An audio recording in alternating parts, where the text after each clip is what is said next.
we moved up here. Joyce and I moved up back to the family farm in 1973.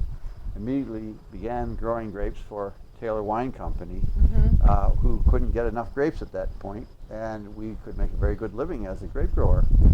And 3 years later, Coca-Cola came along and bought the Taylor Wine Company and moved it to California over the next several years, and killed the market for grapes.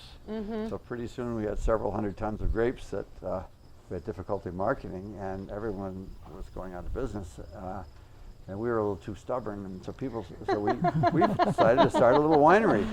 Okay, And we did it the old-fashioned way. We took an old shed and some barrels, and we had been selling juice to home winemakers, so we were kind of instant experts, but not really.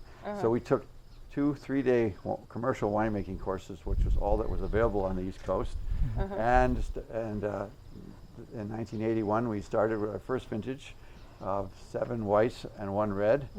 And the next year, we bottled them all up with the help of our friends and entered them into the state wine competition, and they all won awards. Oh, wow. That's awesome. The next year, we made another wine called Cayuga White from a new Cornell variety, and we won the best wine in New York State.